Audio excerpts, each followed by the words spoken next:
रुक्मणी रमण भगवान की जय हो। जय जय श्री राधेश्याम। द्वारिकायाम भूतराजन महामोदपुरौकशां रुक्मण्या रमयोपेतं दृष्ट्वा कृष्णं श्रियः पतिम्। ऐसे जो है रुक्मणी का भगवान कृष्ण से मंगल विवाह हुआ और द्वारिका में बड़ा उत्सव हुआ। और जो ये रुक्मिणी कृष्ण के पावन मंगल विवाह की कथा को सुनते हैं, भगवान उनके समस्त अमंगलों को दूर करके उनके नित्य मंगल का भाव रखते हैं। ऐसे भगवान का प्रथम विवाह हुआ। ऐसे ही भगवान के 7 और विवाह हुए। जाम्बवती, सत्यभामा, कालिंदी, मित्रविंदा, सत्या, नागनिजिति जिनको कहा जाता है, श्रुति कीर्ति, लक्ष्मण। एक एक विवाह की कथा बड़ी विस्तार है, अब उतना समय नहीं होता हमारा, चाहते तो सुनाएं।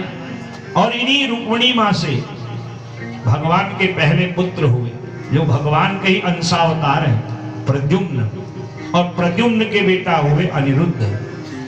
बहुत वर्षों तक 16,108 ब्याह करने पर भी देखिए लोग समझते हैं कि भगवान सबसे ज्यादा आनंद में रहते हैं। आनंद तो रहते हैं, पर जब मानव रूप में आते हैं वहां भी कुछ न कुछ कमियां हैं महाराज।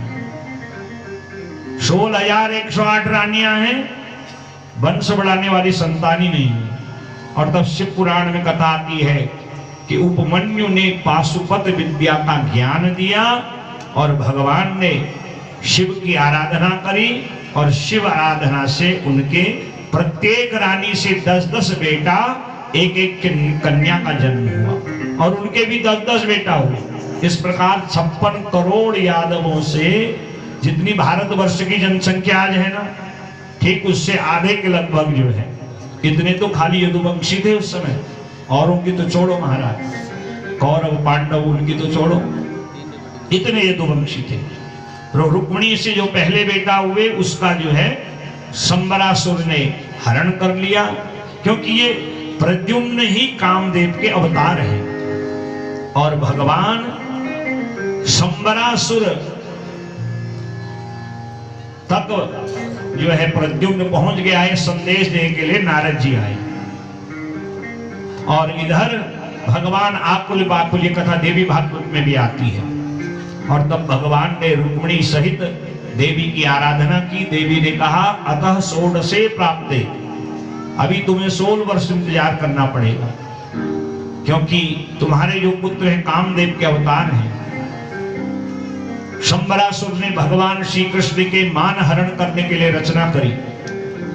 अपनी माया के साथ, मायावती के साथ सोए हुए 6 दिन के, अभी षष्ठी महोत्सव नहीं हुआ, 6 दिन के उस बालक को समुद्र में डाल दिया। मछली निकल गई, वही मछली शंबरासुर के रसोई में पहुंच गई।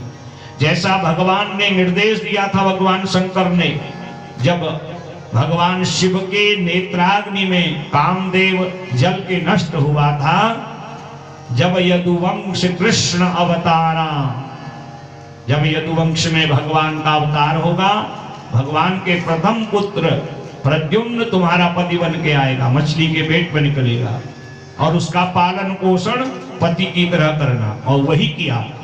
और 16 वर्ष का जब होगा शंबरासुर को मारेगा। वैसे ही प्रद्युम्न ने 16 वर्ष की आयु पूर्ण करी और इस शंबरासुर का वध किया। और इन्हीं जो है प्रद्युम्न के प्रथम पुत्र हुए अनिरुद्ध, जिनके 2 विवाह हुए हैं। सुखदेव जी राजा परीक्षित को भगवान के अवतार, भगवान के विवाह, उनके पुत्र पौत्रादियों के विवाह के बारे में भी बताते हैं। और सुखदेव जी कहते हैं राजा परीक्षित, जाम्बवान की बेटी जो जाम्बवती है, भगवान का दूसरा विवाह उनसे हुआ। और सत्राजित, जिसने भगवान पर मणि चोरने का आरोप लगाया था, भगवान उसी मणि को लेने गए थे। और 27 दिन तक जाम्बवान से युद्ध हुआ। और जब जाम्बवान को भगवान ने पराजित कर दिया, भगवान के चरणों का कोमल स्पर्श पा करके जाम्बवान समझ गए कोई साधारण नहीं, क्योंकि मुझसे तो, मैं किसी से पराजित तो हो नहीं सकता महाराज। मैंने जब रावण को तक पराजित कर दिया, भगवान की सेना में जाम्बवान उनके प्रधान सचिव थे, तो ये साधारण पुरुष कोई साधारण नहीं हो सकता। ये व्यक्ति कोई साधारण पुरुष नहीं हो सकता। भगवान के कोमल चरणों पर जब उनके हाथ पड़े, तो वही अनुभूति हुई जो त्रेता में राम जी के चरणों को छूने से हुई। दंडवत प्रणाम किया। कौन है? भगवान ने अपना दिव्य रूप दिखाया, कहा बस ये मणि ही जिसके कारण मुझ पे लांछन लगा है, इस मणि को आप मुझे दे दो। कहा प्रभु मेरी एक जिम्मेदारी और है, मेरी बिटिया आपका भजन करती है, आपको पति रूप में प्राप्त करना चाहती है, आप इसके पति बन जाओ और मणि कन्यादान में ले जाओ। भगवान मणि को लेकर के जाम्बवती को लेके आए और मणि को सत्राजित को लौटाने लगे। सत्राजित बड़ा लज्जित हुआ, मैंने भगवान पर कलंक लगाया, अपवाद भगवान पर लगाया।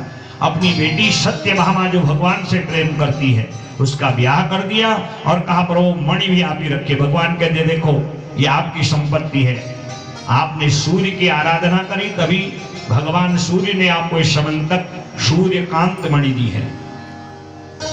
हाँ आप इतना करिएगा, ये मणि आप धरोहर रूप में रखिए, इससे जो 8 भार सोना नित्य उत्पन्न होगा हमारे खजाने द्वारिका में भेजते रहिए। इस प्रकार आने जाने से जो है प्रेम भी बढ़ेगा और आपका हमारा दर्शन भी होगा।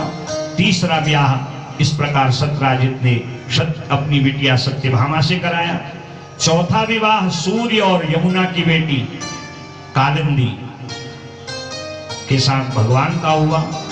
पांचवा विवाह जो है अवंती के राजा हुए, उनके 2 पुत्र थे बिंद अनुबिंद, ये अपनी बहन से बड़ा प्रेम करते थे और मित्रविंदा ने भगवान की यश कीर्ति सुनी, उनसे ब्याह करने का आग्रह किया तो इन दोनों भाइयों ने भगवान द्वारिकाधीश से अपनी बिटिया मित्रविंदा का, अपनी बहन मित्रविंदा का विवाह करा दिया। छठे जो भगवान की नागनी जी सत्या जिनको कहा जाता है, कौशल देश के राजा की कन्या, यह ब्याह भी बड़ा विचित्र हुआ। कौशल देश राजा